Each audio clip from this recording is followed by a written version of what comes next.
Hi hello welcome to my cooking vlog. Shivaratri ಹಬ್ಬದ special ಕಡಲೆ ಉಂಡೆ ರೆಸಿಪಿಯಿಂದ ಬರ್ತಿದ್ದೀನಿ. 4 ಸ್ಪೂನ್ ಎಳ್ಳನ್ನು ಫಸ್ಟು ಲೈಟಾಗಿ ಹುರ್ಕೊಂಬಿಟ್ಟು ತೆಕ್ಕೋಬೇಕು. ಹಾಗೆ 1 ಬೌಲಷ್ಟು ಹುರಿಗಡಲೆ ಬರುತ್ತಲ್ಲ ಅದನ್ನು ನೀವು ಪೌಡರ್ ಮಾಡ್ಕೊಳ್ಳಿ. ಹುರಿಗಡಲೆ ಜೊತೆಗೆ ನಾನು 2 ಏಲಕ್ಕಿಯನ್ನು ಇಲ್ಲಿ ಆ್ಯಡ್ ಮಾಡಿದ್ದೀನಿ ಫ್ಲೇವರ್ಗೋಸ್ಕರ. ಹಾಗೆ ಇಲ್ಲಿ 1 ಬೌಲಷ್ಟು ಕಡಲೆ ಬೀಜನ ಹುರಿದ್ಬಿಟ್ಟು ಅದ್ರದ್ದು ಸಿಪ್ಪೆ ಎಲ್ಲ ತೆಗೆದಿಟ್ಕೊಂಡಿದ್ದೆ. ಇಲ್ಲಿ 2 ಬೌಲಷ್ಟು ಬೆಲ್ಲನ ನೀರಲ್ಲಿ ಕರಗಿಸಿಟ್ಟಿದ್ದೀನಿ. ನೋಡಿ, ಹುರಿಗಡಲೆನ ತರಿಯಾಗಿ ರುಬ್ಕೊಳ್ಳಿ, ಪೌಡರ್ ಮಾಡ್ಕೊಳ್ಳಿ. ಅದನ್ನು ಕೂಡ ಒಂದು ದೊಡ್ಡ ಬಾಣಲೆಗೆ ಹಾಕ್ಕೊಂಡಿದ್ದೀನಿ. ಬೆಲ್ಲನ ಸ್ವಲ್ಪ ಬಾಯ್ಲ್ ಮಾಡ್ಕೊಳ್ಳಿ. ತುಂಬಾ ಪಾಕ ಬರಬಾರ್ದು, ಸ್ವಲ್ಪ ಮೀಡಿಯಮ್ ಒಂದೆಳೆ ಪಾಕ ಅಂತಾರಲ್ಲ ಅಷ್ಟು ಬರೋವರೆಗೂ ಅದನ್ನು ಬಿಸಿ ಮಾಡ್ಕೊಳ್ಳಿ. ಸ್ವಲ್ಪನೇ ಪಾಕನ ಈ ಮಿಶ್ರಣಕ್ಕೆ ಹಾಕ್ಕೊಂಬಿಟ್ಟು ನಾವು ಉಂಡೆ ಕಟ್ಟಿದ್ರೆ ಆಯಿತು.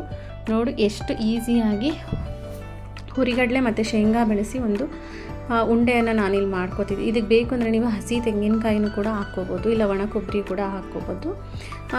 ಹಸಿ ತೆಂಗಿನಕಾಯಿ ಹಾಕ್ಕೊಂಡ್ರೆ ತುಂಬ ದಿನ ಇಡೋಕ್ಕಾಗಲ್ಲ. ಒಣ ಕೊಬ್ಬರಿನ ತುರಿದ್ಬಿಟ್ಟು ಹಾಕ್ಕೊಂಡ್ರೆ ನಿಮಗೆ 1 ವಾರ ತನಕ ಇಟ್ಕೋಬೋದು. ನೋಡಿ, ಇದಕ್ಕೆ ಸ್ವಲ್ಪ ಹಾಲು, ತುಪ್ಪ, ಬಾಳೆಹಣ್ಣು ಕಲಿಸ್ಕೊಂಡು ತಿಂದರೆ ತುಂಬ ರುಚಿಯಾಗಿರುತ್ತೆ. Please subscribe my channel. ಹಾಗೂ ನಾಳೆಯ ಶಿವರಾತ್ರಿ ಹಬ್ಬಕ್ಕೆ ಎಲ್ಲರಿಗೂ ಶಿವರಾತ್ರಿ ಹಬ್ಬದ ಶುಭಾಶಯಗಳು. ಸಬ್ಸ್ಕ್ರೈಬ್.